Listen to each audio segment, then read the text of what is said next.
Hi, I'm Jim Vanderscaff from Down East Wood Art. Welcome to my shop.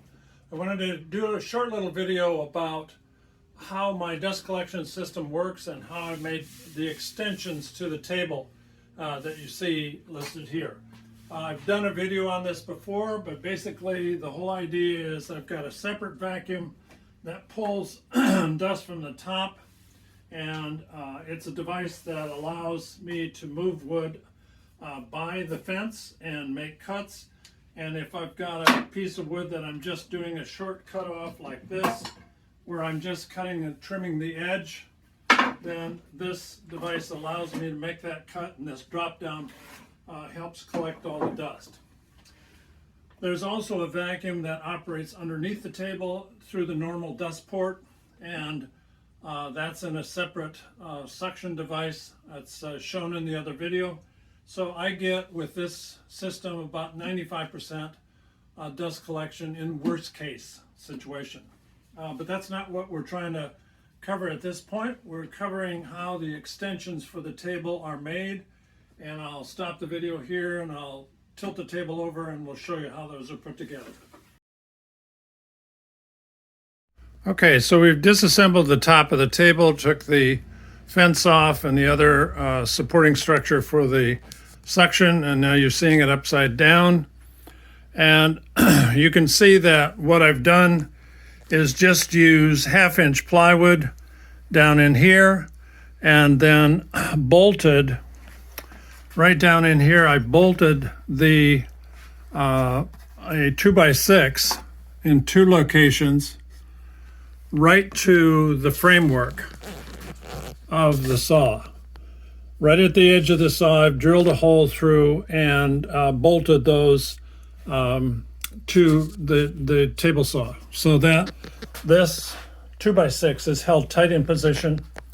I've also cut out a little slot to allow the fence to move back properly.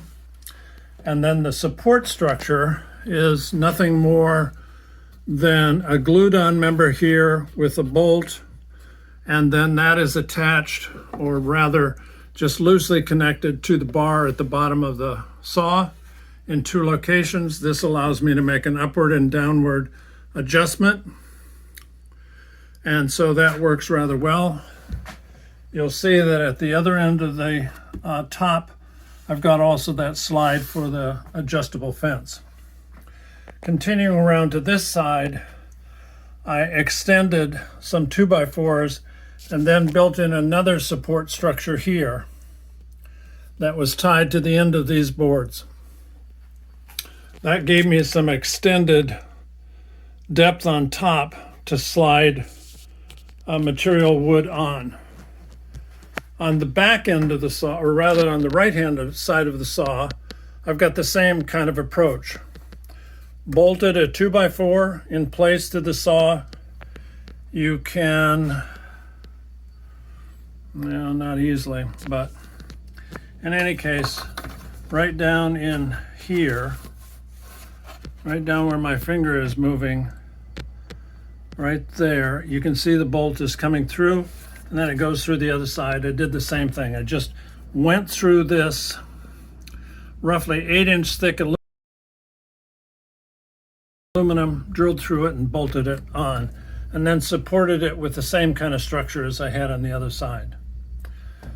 What you see in the middle is the mechanism to support the arm for the dust collection. So for those of you that want dimensions, I'll give them to you. The first is the rough dimension of the outside is 20 inches and 34 inches the length of it. On the opposite end, I've made it just the width of the table saw. That's approximately 21 inches by, I guess that's just over a foot. So that's the basic idea. I just made these things adjustable. That's the key to it, so that you can move things up and down and make the top of the table fully level. The other thing while we're here is I might as well show you what I did to ensure that dust gets sucked through this outflow tube. And that is, I just put plastic and tape all the way around as much as I could, and that ensures that the dust is collected. I built a small outfeed table as well because I have limited room in the shop, and that's just shown here. You can see what that's like. It's just a small little table with 4 legs and screws down in each end. So that's basically it. And thanks for asking for the question of how this was built. That's how it was put together. And if you got any more questions, please feel free to ask, and I'll do my best to answer. Thanks again for watching, and be sure to subscribe and give me a like if you like it. Thank you.